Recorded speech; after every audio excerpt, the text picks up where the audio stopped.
Okay. Do you listen me? Yes, ma'am. Yes, ma'am. Yes, ma'am. Yes, ma'am. Ma'am. हाँ जी, अब आ गई आवाज। ठीक है, ठीक है।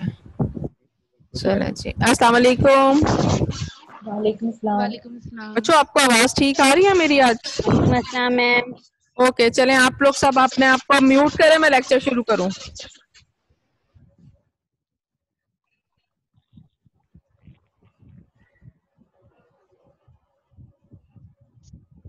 अच्छा जी, आज हमने शुरू करना था नया टॉपिक, ठीक है। और अकॉर्डिंग टू डैट हम detecting and measuring radiant energy, detectors को हमने देखना है कि डिटेक्टर्स कौन सा है वो लास्ट इसका वेरी इंपॉर्टेंट पार्ट है स्पेक्ट्रोफोटोमीटर का। तो डिटेक्टर कौन सा है वो क्या करता है, the two obtain spectroscopic information, जो भी लाइट सोर्स थी, सैंपल थी, उनके इंटरेक्शन के बाद जो रेडिएंट पावर ट्रांसमिट होनी है या वो फ्लोरेसेंट होनी है या वो इमिटेड है, मतलब ये कि इधर वो कोई सी भी टाइप ऑफ स्पेक्ट्रोस्कोपी है। तो सबसे इम्पॉर्टेंट चीज़ क्या है कि अब हमने उसके इंटरेक्शन को डिटेक्ट करना है एंड कन्वर्ट करना है इनटू अ मेजरेबल क्वांटिटी में, ठीक है। डिफरेंस ऑफ लाइट जो है वो बहुत थोड़ा सा है, तो वो हम किस तरह से उसको मेजरेबल क्वांटिटी में कन्वर्ट कर सकते हैं, उसके लिए हमें फर्दर एक टेक्नोलॉजी की जरूरत है। वो टेक्नोलॉजी कहाँ यूज होनी है? डिटेक्टर में। तो detector is a device basically that identify, record or indicate a change in one of the variable in its environment. Detector वो डिवाइस है जो रिकॉर्ड को आइडेंटिफाई करेगी और फिर उसको चेंज करेगी in one of the variable in its environment, such as pressure में, टेम्परेचर में और इलेक्ट्रोमैग्नेटिक रेडिएशन में। क्या होगा कि जैसे अब हम हमारे पास जो फोटो सेल्स हैं या दो तरह के हम नॉर्मली यूज करते हैं ट्रांसड्यूसर्स को, एक ट्रांसड्यूसर होता है डेट कन्वर्ट, एक थर्मल कंडक्टर होता है। एक क्या, transducer convert various types of chemical and physical quantities into electrical signal such as electrical charge, current और voltage. Physical and chemical quantities को उसने चेंज करना है। तो यहाँ पर भी क्या है, डिटेक्टर ने जब हमने उसको आइडेंटिफाई करेगा वो कितनी इलेक्ट्रोमैग्नेटिक रेडिएशन उसके ऊपर इम्पेंज हुई है, उसको वो चेंज करेगा इनटू द इलेक्ट्रोमैग्नेटिक रेडिएशन के चेंज होने की वजह से, उसकी इंटेंसिटी के चेंज होने की वजह से उसका जो करंट अमिट होगा वो उसने जो उसको कन्वर्ट कर दिया है चार्ज में या करंट में, जिसकी वजह से वो उसको वो मेजरेबल फॉर्म में हमारे पास मौजूद होगा। Familiar example of detector include photographic film, जो हम आम नॉर्मल कैमरा यूज करते हैं, जो हम एक्सरे यूज करते हैं, वो सारी क्या होती हैं, वो फोटोग्राफिक फिल्म्स होती हैं। For indicating the presence of electromagnetic और रेडियो एक्टिव रेडिएशन, MIR वगैरह ये सब क्या होती हैं, यहाँ फोटोग्राफिक्स हमारे पास आती हैं। the pointer of a balance for indicating mass difference, and the mercury level in a thermometer for indicating the temperature. ये सारी examples हैं हमारे पास detectors की. The human eye is also a detector that converts visible radiation into electrical signals. वो electrical signals हमारा brain receive करता है, and that is passed to the brain via a chain of neuron in the optic nerve and produce vision. तो ये normal जो हम detectors common life में use करते हैं वो क्लिनिकल डायग्नोस्टिक साइंस में, और नॉर्मल जो हमारी डेली लाइफ में हम ह्यूमन आई को यूज करते हैं या जो थर्मामीटर हम यूज करते हैं, ऑल दीज आर डिटेक्टर जहाँ पे टेम्परेचर चेंज होने की वजह से इलेक्ट्रोमैग्नेटिक रेडिएशन के चेंज होने की वजह से, इंटेंसिटी चेंज होने की वजह से हम उसको डिटेक्ट कर पाते हैं. Invariably in modern instrument, the information of interest is encoded and processed as an electrical signal. ठीक है. A transducer converts non-electrical quantities. Transducer जो non-electrical quantities हैं, जैसे कि light intensity, हम यहाँ पे किसको डिस्कस करें? light intensity को. वो pH भी हो सकता है, voltammetry, mass spectrometer, temperature into electrical signal that can be subsequently amplified. एक तो वो identify करेगा, फिर वो उसको amplify करेगा, फिर manipulate and finally converted into numbers proportional to the magnitude of the original quantity, और उसकी original quantity में उसको change कर देगा. We discuss only the radiation transducer in this section. इस section में हम सिर्फ radiation transducer को use करेंगे क्योंकि हम स्पेक्ट्रोस्कोपी पढ़ रहे हैं. तो उसमें क्या है हमारे पास?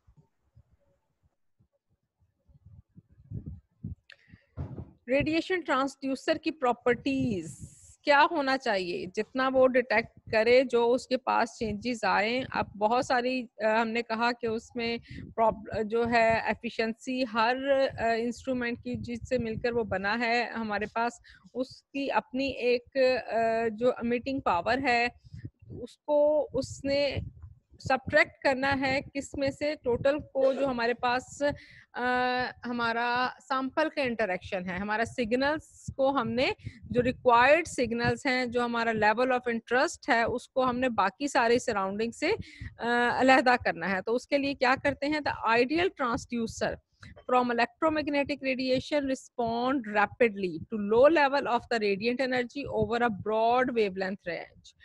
क्या करेगा वो कि इलेक्ट्रोमैग्नेटिक रेडिएशन का जो थोड़ा सा भी रिस्पॉन्स होगा, लो लेवल का भी होगा, तो उसकी जो पीक्स हैं, उसकी जो रेंज है, एक बड़े लेवल तक वो उसकी पीक्स शार्प आएंगी. In addition, it produces an electrical signal that is easily amplified and has a low electrical noise level. Electrical noise भी उसका कम हो और amplification ज्यादा हो. ठीक है. तो कॉमन नॉइज सोर्सेज इंक्लूड, अब क्या है कि वाइब्रेशन, जो आपके पास डिटेक्टर आता है, डिटेक्टर ने जो पीक देनी है वो कहता है pick up from 60 hertz lines, कि वो 60 हर्ट्ज की लाइन को भी पिकअप कर लेता है. टेम्परेचर वेरिएशन, अगर हम लगातार इसको यूज कर रहे हैं इंस्ट्रूमेंट को, वो हीट अप हो गया है, उसकी वेरिएशन की वजह से डिटेक्टर जो सा है वो नॉइज क्रिएट करेगा. पहले क्या है कि 60 हर्ट्ज की लाइंस जितनी भी इससे ऊपर होंगी, हमारी सपोज वो 250 हर्ट्ज की है, क्या होगा कि 60 से लेके 250 तक जितनी भी हैं वो उसकी भी पीक्स देगा. ठीक है. उसको हमने मिनिमाइज करना है. जितनी ज्यादा सिलेक्टिविटी होगी, डिटेक्टर जितना सेंसिटिव होगा, उसकी ये पिकअप ऑफ लाइंस कौन सी है वो कम होती जाएगी. टेम्परेचर वेरिएशन के साथ साथ उसका जो टेम्परेचर वेरी करेगा, जिसकी वजह से उसका जो एफिशिएंसी है, उसकी जो आउटपुट है वो चेंज होगी. एंड फ्रीक्वेंसी और voltage fluctuation in the power. Frequency या वोल्टेज कौन सी फ्लक्चुएशन होगी, उसकी वजह से भी उसमें नॉइस क्रिएट होगा. कॉमन डिटेक्टर्स कौन से हैं जी हमारे पास? फोटो ट्यूब्स हैं, फोटो मल्टीप्लेयर ट्यूब्स हैं. वेवलेंथ रेंज इतने 150 से लेके 1000 नैनोमीटर की वेवलेंथ को वो यहाँ पे उनकी. मैम रोल नंबर 706 को ऐड कर लीजिएगा. हाँ जी, कर रही हूँ.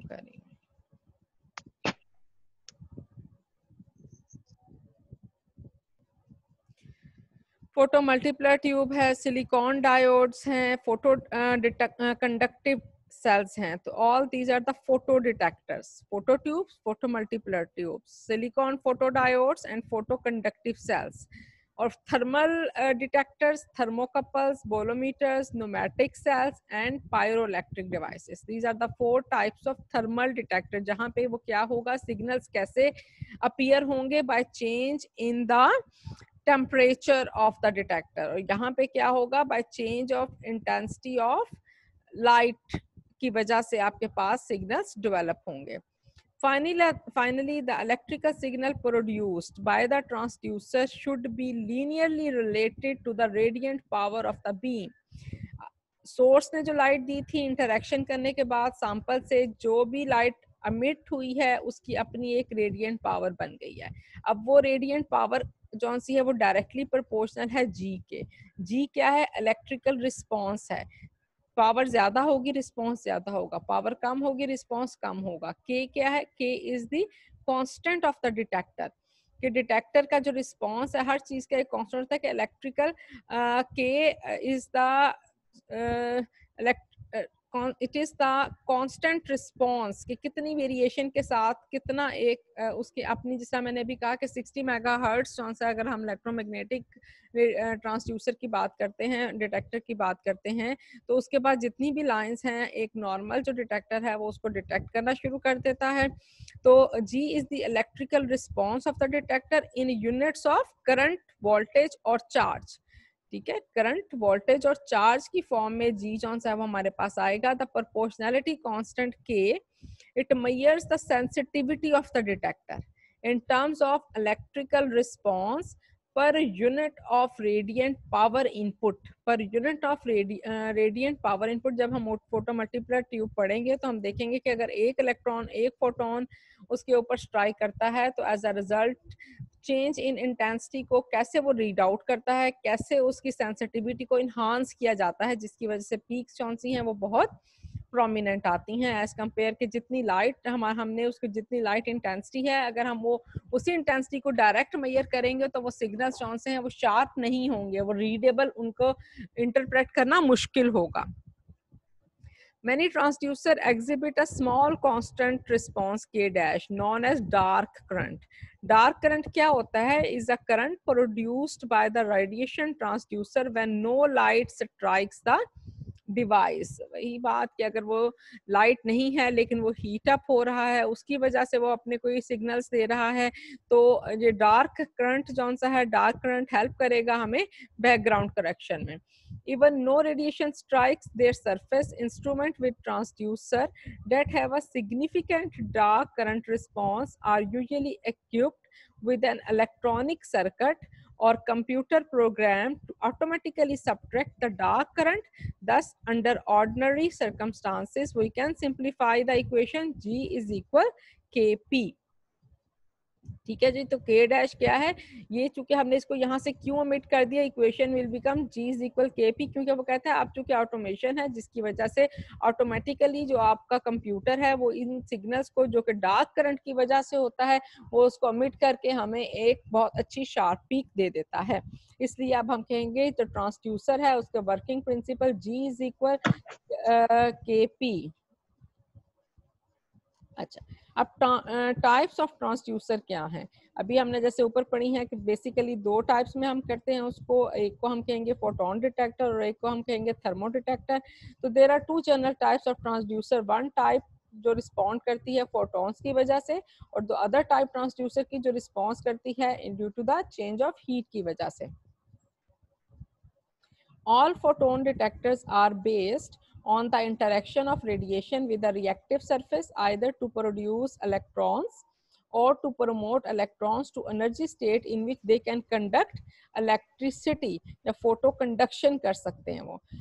क्या कहा उसने कि इसमें किस बेस पर होते हैं फोटोन डिटेक्टर्स, किस बेस पर काम करते हैं, रेडिएशन का interaction with the reactive surface. जो आपका कैथोड होगा वो रिएक्टिव सरफेस होगी, वो उसकी नेचर ऐसी होगी कि जब उसके ऊपर फोटोन जौन से हैं वो इम्पिंज करेंगे उस सरफेस के ऊपर, उस कैथोड के ऊपर जो कि डिटेक्टर में मौजूद है, तो as a result electron produce होंगे. वो जो इलेक्ट्रॉन प्रोड्यूस होंगे हम उसको एम्पलीफाई करेंगे, एम्पलीफायर जो है वो उसको एम्पलीफाई करेगा, जिसकी वजह से फिर हम उसको we are able to read into the form of current. Only UV visible and IR radiation processes, ये जो एनर्जी है ना, ये हायर एनर्जी रैंक है, आपको पता है, ठीक है। तो ये हायर एनर्जी यूवी, उसके बाद विजिबल, फिर आईआर, ये जो है वो इस काबिल होते हैं, दे एनफ एनर्जी, इनके पास इतनी एनफ एनर्जी होती है कि वो फोटो एमिशन कर सके कैथोड से। Therefore, photo emissive detectors are limited to wavelength shorter than 2 micrometre. तो ये सारी आईआर से नीचे ही आ जाती है। यूवी, विजिबल और आईआर, इनके पास इतनी एनर्जी है कि वो फोटो एमिशन कर सकते हैं। फोटो एमिसिव डिटेक्टर भी हम इन्हें कहेंगे, फोटो एमिसिव, क्योंकि वो इलेक्ट्रॉन को एमिट कर सकते हैं, कि इतनी एनर्जी जौन सी है वो इलेक्ट्रॉन को एमिट करने के लिए एनफ है। Photo conductor can be used in the near, mid and far IR region of the spectrum, लेकिन नॉर्मली हम आईआर के लिए जौन सा है वो यूज कर रहे होते हैं थर्मो डिटेक्टर। अच्छा, अब वही बात जो भी मैंने कहा कि सेंसिटिविटी की बात, तो signal to noise ratio, signal क्या होता है, नॉइस क्या होता है, और सिग्नल टू नॉइस रेशियो क्या होता है। डिटेक्टर ने बेसिकली सिग्नल देने हैं ना, सिग्नल के साथ साथ नॉइस किसकी वजह से देनी है, उसकी सेंसिटिविटी कम है, कोई और फ्लक्चुएशन है, तो उसकी वजह से सारे सबको हम कहेंगे नॉइस। तो हमारे पास क्या होना चाहिए, सिग्नल टू नॉइस रेशियो जितनी ज्यादा होगी उतना ही स्पेक्ट्रम जो है वो फाइन आएगा। Generally the signal produced by analytical instrument fluctuate in a random way because a large number of variables are not in our control. तो ये these fluctuation with which limit the sensitivity of an instrument is called the noise. The terminology originate कैसे की है, जब ये सबसे जो radio engineering थी वहाँ पे हमारे पास जब रेडियो सिग्नल्स की वजह से उसमें जो फ्लक्चुएशन आती है ऑडियो करने में और स्टैटिक और तो उसको हम उसको नॉइस कहते हैं। तो इसलिए ये सिग्नल टू नॉइस रेशियो हमने यहाँ पे कह दिया इसको। The output of analytical instrument fluctuate in a random way. Fluctuation जो है limit the precision of the instrument and are the net result of large number of uncontrolled random variable in the instrument and in the chemical system under study. Example वो कहता है, an example of such a variable is the random arrival of photon at the photocathode of a photomultiplier tube. कि photo multiply tube है, sensitive detector है, लेकिन अगर वहां पे जो अराइवल होगा फोटोन का, जो फोकसिंग लेंस है वो प्रॉपर वर्किंग नहीं कर रहा, तो प्रॉपर वर्किंग ना करने की वजह से फोटोन जो कि सेम एनर्जी के हैं उनकी अराइवल सेम नहीं है, तो अब जो आपके पास सिग्नल प्रोड्यूस होगा वो नॉइस कंसिडर होगा। The term noise is used to describe these fluctuation and each uncontrolled variable in a noise source. The term comes from audio.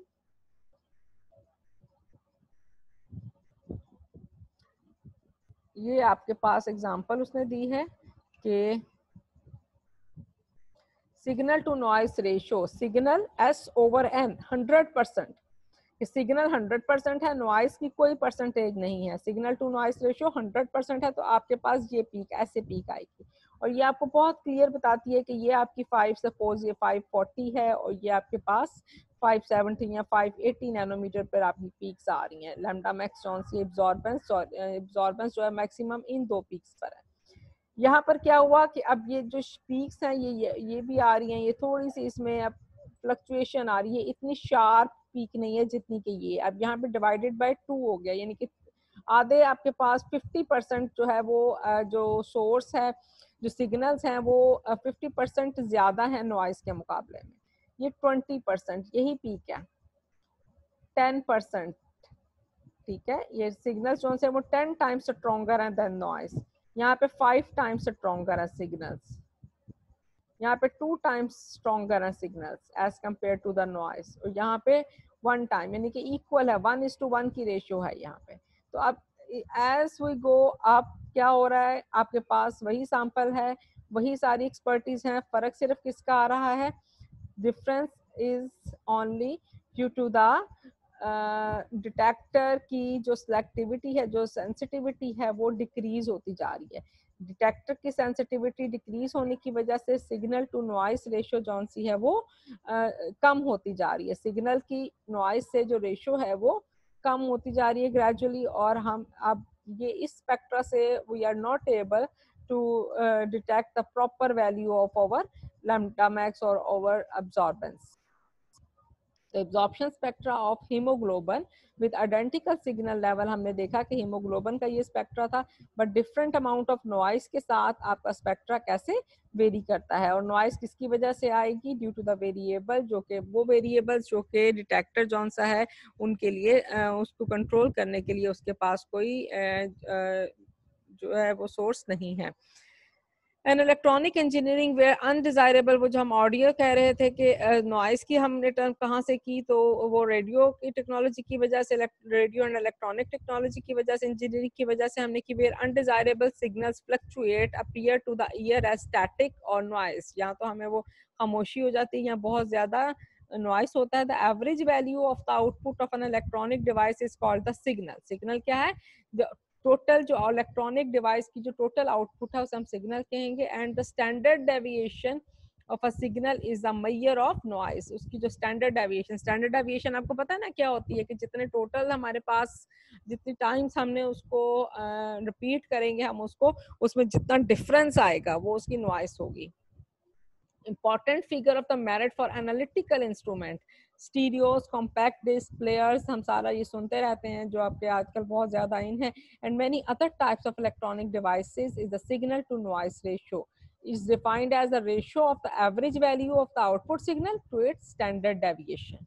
तो नॉइस को उसने क्या दिया? स्टैंडर्ड डेविएशन की जितनी आनी चाहिए उससे प्लस ऊपर नीचे जितनी भी होगी वो सारी उसकी स्टैंडर्ड डेविएशन है और उसको हमने नॉइस कहा है। The signal to noise behavior of an absorption spectrophotometer is illustrated in the spectra of hemoglobin shown in the figure above। जो भी हमने डिस्कस की, the spectrum at the bottom की signal to noise ratio 100 है and you can easily pick the absorption maximum and 540 and 580 पर as it degrades to about 2 in the second spectrum from top of the figure। हाँ जी, from top of the figure तो क्या होता है? The peak are barely visible somewhere between s over n is equal to and s over n is equal 1। The peak disappear altogether into the noise and are impossible to identify। Modern instrument has become computerized और हम control कर लेते हैं sophisticated electronic circuits से। Various methods have been developed to increase the signal to noise ratio of instrument output। These methods include analog filtering, lock-in amplification, boxcar averaging, smoothing and Fourier transformation।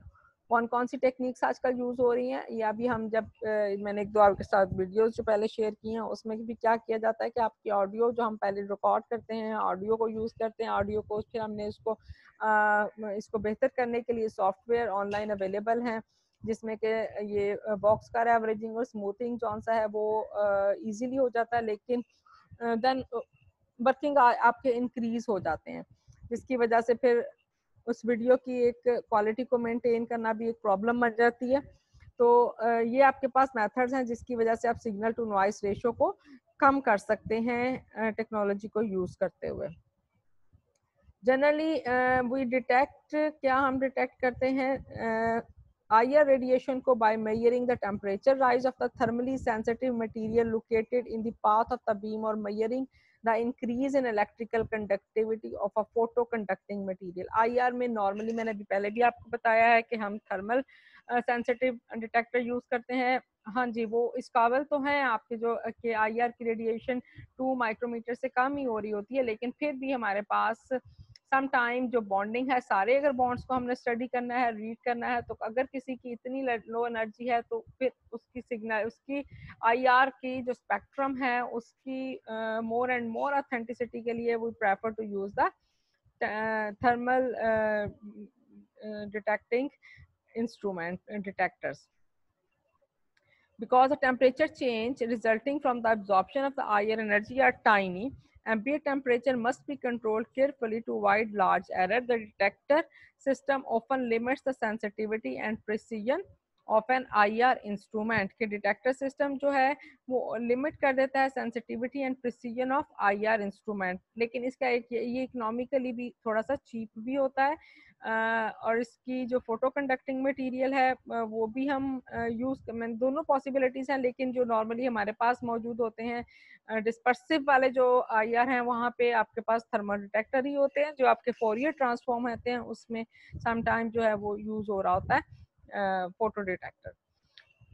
ठीक है जी, मेरा ख्याल है आज के लिए इतना, फिर हमारा ये ख़त्म हो जाएगा। इसमें से आप में से किसी ने कुछ पूछना है तो वो मुझसे पूछ ले, और मेरा ख्याल है यहाँ तक के बाद मैं कल और परसों की ब्रेक लूँगी, और देन कल आज है मंडे, ट्यूसडे, वेडनेसडे, थर्सडे को फिर हम थर्सडे, फ्राइडे, सैटरडे को फिर हम 3 लेक्चर लेंगे।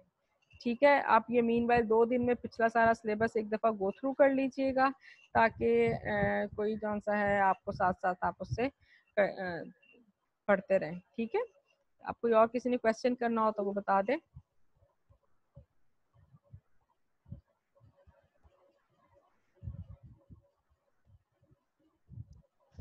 मैम ये जो पीछे अभी सिग्नल टू नॉइस रेशियो वाला एक ग्राफ भी आपने दिखाया मैम, उसको थोड़ा क्लैरिफाई कर दें, सही समझ नहीं आई उसकी। अच्छा, चले मैं दोबारा बताती हूँ उसको।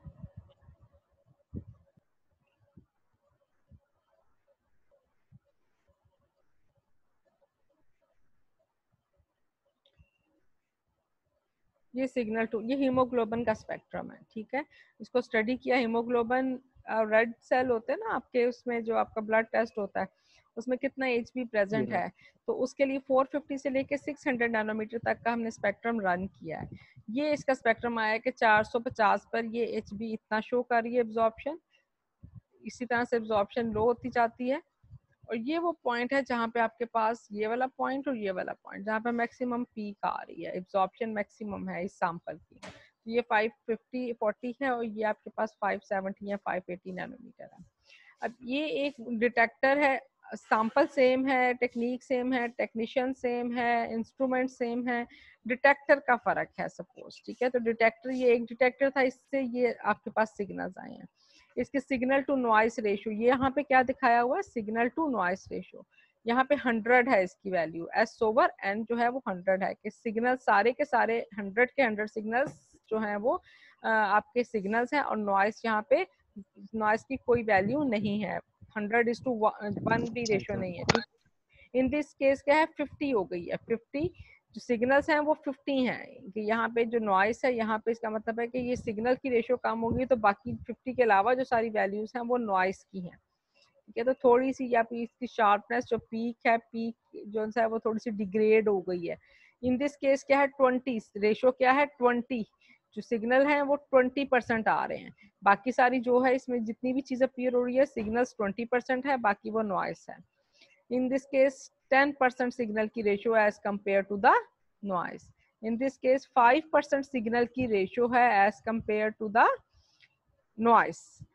In this case 2% जो रेशियो है सिग्नल की as compare to the noise. तो अब वो कहता है सैंपल वही है, यहाँ पे हमारे पास क्लियर है कि कहाँ पे उसकी पीक्स आ रही हैं, यहाँ पे भी हम स्टडी कर सकते हैं, यहाँ पे हमारे पास ये भी वही है, इसी लेवल पे जा रहा है, ये भी इसी लेवल पे जा रहा है, अब ये इसकी पीक है, ये इसकी पीक है, तो थोड़ी सी अब प्रॉब्लम आ गई, लेकिन फिर भी हम इस काबिल हैं कि यहाँ से कि this is near by the जो एब्जॉर्प्शन है जो कि मैक्सिमम है, और यहाँ पे मैक्सिमम है। जब हम इधर आते हैं ग्रेजुअली, जैसे जैसे हम ऊपर जा रहे हैं हमारे लिए स्पेक्ट्रा को रीड आउट करना मुश्किल होता जा रहा है, और इन दिस केस ये जो ऊपर वाली 3 है जहाँ पे कि ये 5, 10, 5, 2 और 1 है, तो वी आर नॉट एबल कि हम स्टडी कर सकें कि हमारा जो पीक, हमारे सैंपल की जो पीक्स हैं वो कहाँ पर है, वो सिग्नल के साथ ही मैच हो गई हैं और वो हमारे लिए रीडेबल नहीं रही हैं। तो दिस विल शो कि डिटेक्टर की एफिशिएंसी किस बेस पर होनी है, सिग्नल टू नॉइस रेशियो की बेस पर होनी है।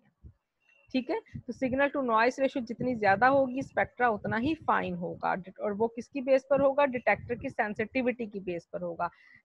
डिटेक्टर कैसे ज्यादा सेंसिटिव होगा, जब वो जो उसकी नॉइस प्रोड्यूस करने वाली हैं, ये जो सोर्सेज है नॉइस के सोर्सेज क्या है, कि जब टेम्परेचर की वेरिएशन है, जो आपकी फ्लक्चुएशन है वोल्टेज की, जो फ्रीक्वेंसी की वेरिएशन है, वो यानी कि वो अबव 60 हर्ट्ज लाइन से लेकर वो कितना सेंसिटिव है, कि वो कितनी नॉइस को, और उसके बाद फिर उसके अंदर ऑटोमेशन कितनी है, कि वो बैकग्राउंड करेक्शन ऑटोमेटिकली किस तरह से जी निमरा बोले। आपको क्लियर हो गया अदनान? जी मैम, मतलब जिस तरह हम टॉप से बॉटम की तरफ आएंगे तो हम लेस प्रिसाइज डिटेक्टर से मोर प्रिसाइज डिटेक्टर की तरफ मूव कर रहे हैं। जी जी बिल्कुल ठीक है। जी निमरा आपने रेज जी हैंड किया ठीक था हो गया, बेटे। क्लियर हो गया।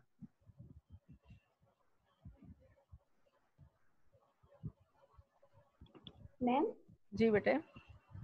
नए सेल को हम एब्जॉर्बिंग सॉल्यूशन के साथ कैसे कोलैबोरेट करते हैं? दोबारा बोले, मुझे थोड़ा सा आवाज में बहुत ज्यादा शोर सा आ रहा है। मैम, नए सेल को एब्जॉर्बिंग सॉल्यूशन के साथ कैसे कैलिब्रेट किया जाता है? कैलिब्रेशन किस तरह करते हैं? नॉइस के साथ?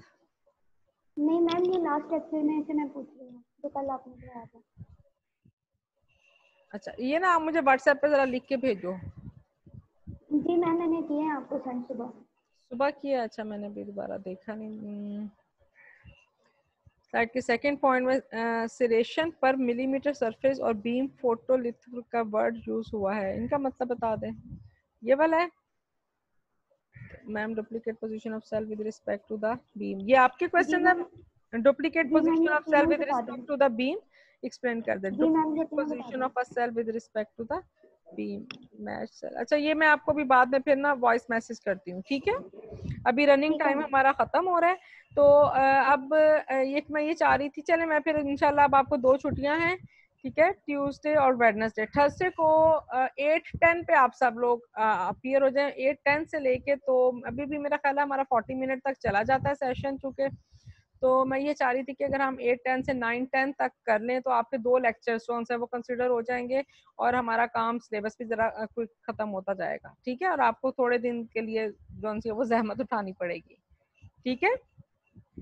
तो 8:10 से 9:10 मैं आपके पास थर्सडे को क्लास लूंगी, थर्सडे को और फ्राइडे को, फिर बेशक 2 दिन ऑफ करके फिर मंडे ट्यूसडे वेडनेसडे हम कर लेंगे। Got it? एग्रीड? ठीक है मैम, चलें ठीक है मैम। चलें, ठीक है। और किसी ने कुछ पूछना है तो अभी हमारे पास 8 मिनट रहते हैं।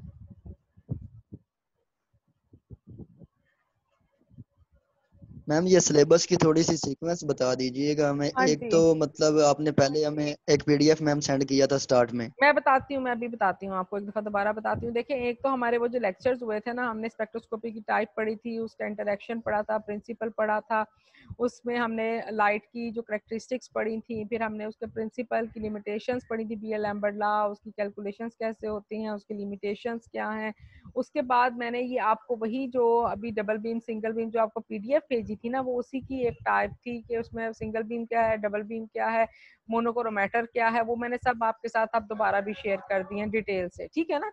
वो आप लोग अब बेशक जहां मैम से हम भी इस पढ़ लें। तरह जी मैम इस तरह कर लेते हैं कि वो पहले जो लेक्चर किए हुए हैं वो ठीक है, और जो अभी आपने पढ़ाया हम इसको कंसिडर कर हाँ लेते हैं। ठीक है, ये वाली बहुत मिक्सअप हो रहा है उसके साथ। ये बहुत कॉम्प्रिहेंसिव सी बुक है आपके पास, जो फंडामेंटल्स ऑफ एनालिटिकल केमिस्ट्री। आप इस बुक को अगर गो थ्रू हो जाते हैं तो मेरा नहीं ख्याल कि आप किसी भी तरह से आप कोई भी आपको इसमें से अगर दे दें तो आप उसको कर सकते हैं। गो थ्रू हो जाएंगे तो आप उसको सॉल्व कर लेंगे इश्यूज को सारे, उससे रेलिवेंट सारी चीज़ों पे आपकी कमांड हो जाएगी, ठीक है? तो बाकी जी सारी मैम, वो चीज़ें जो आपने पहले पीडीएफ दिया ना मैम, वो ठीक स्टार्ट है, में दिया था वो काफी ठीक टफ है, दिया। ये ठीक है, ये ठीक है, अच्छा लिखा ठीक हुआ है, है। ठीक है, ठीक है, आप उसको निकाल दें बेशक। तो बाकी आपके पास वही टॉपिक हैं जो ठीक है अभी मैम। मैंने, रेडिएशन एनर्जी है, फिर ये मोनोक्रोमैटर्स आ गए, मोनोक्रोमैटर्स के बाद अब आपके पास फोटो डिटेक्टर्स हैं, और उसके बाद फिर हमारे फोटो डिटेक्टर्स के बाद हमारा सिलेबस कौन सा है, वो सिर्फ एप्लीकेशंस रह जाएगा कि यूवी की, आईआर की एप्लीकेशंस, और इसी तरह से मेरा ख्याल है एनएमआर और मास स्पेक्ट्रोमीटर की कुछ एप्लीकेशंस हैं। फिर ये सिलेबस आपका कवर हो जाएगा। सिलेबस मैंने ऑलरेडी शेयर किया हुआ है आप लोगों का, मेरा ख्याल है सबके पास होगा, तो उसमें से कोई भी चीज़ बाहर से नहीं आ रही है, ठीक है? तो ज़्यादा जी मैम, मुश्किल नहीं रहेगा हमारा, ये तो हमारा फोटो डिटेक्टर ही है, उसके बाद आसान हो जाएगा और भी। ओके, इंशाल्लाह मैम। चलें चलें, ओके जी, जी मैम, टेक केयर, अल्लाह हाफिज़। अल्लाह हाफिज मैम, थैंक यू।